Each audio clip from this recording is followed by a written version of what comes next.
یا ایھا الناس اتقوا ربکم، اے لوگو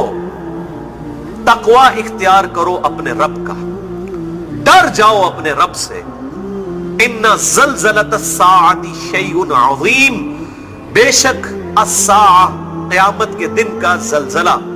یہ بہت ہی بڑی سخت چیز وارد ہونے والی ہے۔ ڈر جاؤ مراد کیا کہ اس دن کے آنے سے پہلے پہلے accountability of the day of judgment, قیامت کے دن جو جواب دہی اللہ کے حضور ہونی ہے، اس کی تیاری کرنا شروع کر دو۔ خدا کو سیریس لے لو، اللہ کو سیریس لے لو، اپنے گاڈ کو، اپنے پیدا کرنے والے کریٹر کو سیریس لے لو۔ اے لوگو ڈر جاؤ اس رب سے جس کے حضور تمہاری پیشی ہونے والی ہے۔ ان زلزلۃ الساعۃ شیء عظیم، بے شک الساعہ قیامت کے دن کا جو شروع والا حصہ ہے، الساعہ وہ بہت بڑی گھڑی،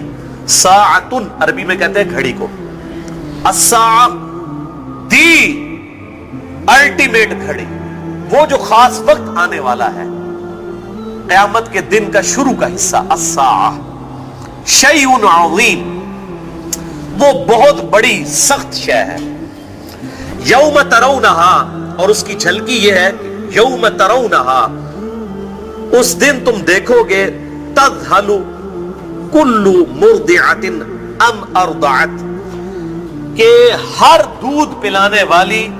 اپنے اس بچے سے بھی غافل ہو جائے گی جس کو وہ دودھ پلا رہی ہوگی۔ یعنی جب قیامت قائم ہونا شروع ہوگی، الساعہ کی گھڑی آئے گی، دنیا میں ظاہر ہے کروڑوں اربوں لوگ اس وقت بھی آباد ہوں گے۔ اس وقت اگر کوئی ایسی عورت ہے کہ جس کے ہاتھ میں بچہ ہے اور وہ اپنے بچے کو دودھ پلا رہی ہے، تو ایسی ہیبت طاری ہوگی قیامت کے دن کی اللہ تعالیٰ کی طرف سے کہ وہ اپنے دودھ پلانے والے بچے کو بھول جائے گی، اسے اپنی جان کی فکر پڑ جائے گی۔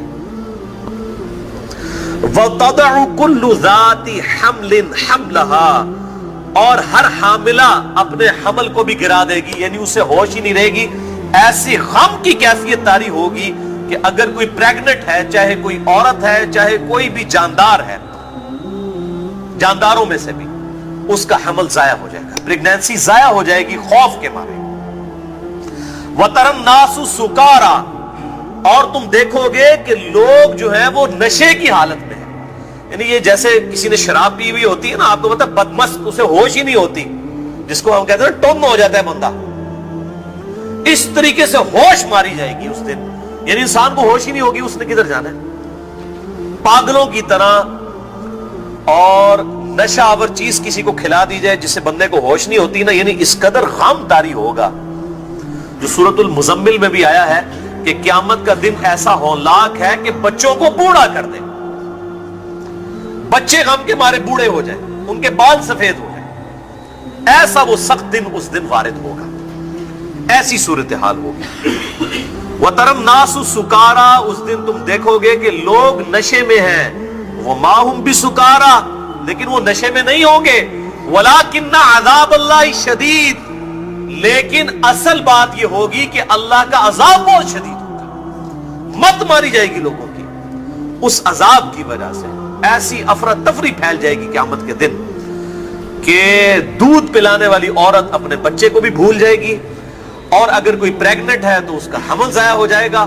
اور لوگ نشے کی حالت میں ہوں گے، لگ رہا ہوگا کہ نشے کی حالت میں ہے، لیکن وہ نشے کی حالت میں نہیں ہوں گے،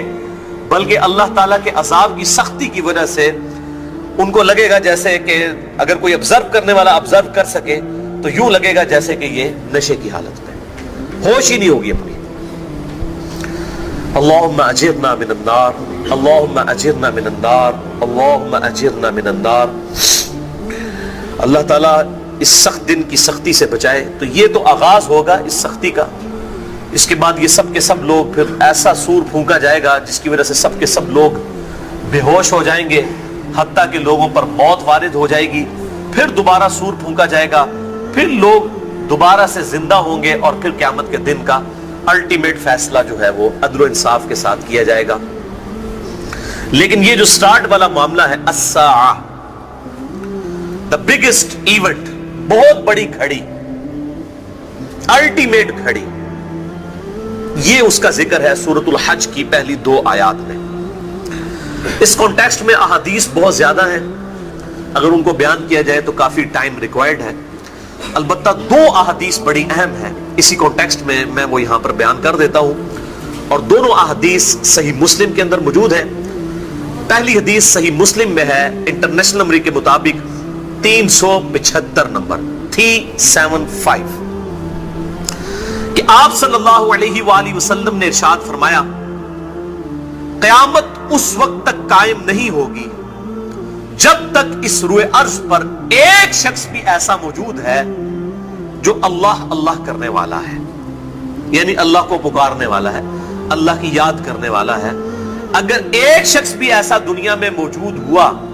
جو اللہ کو یاد کرنے والا ہے، اللہ میں بلیو کرنے والا ہے، گاڈ کو ماننے والا ہے، تو قیامت قائم نہیں ہوگی. دوسری حدیث بھی صحیح مسلم میں ہے انٹرنیشنل نمبر کے مطابق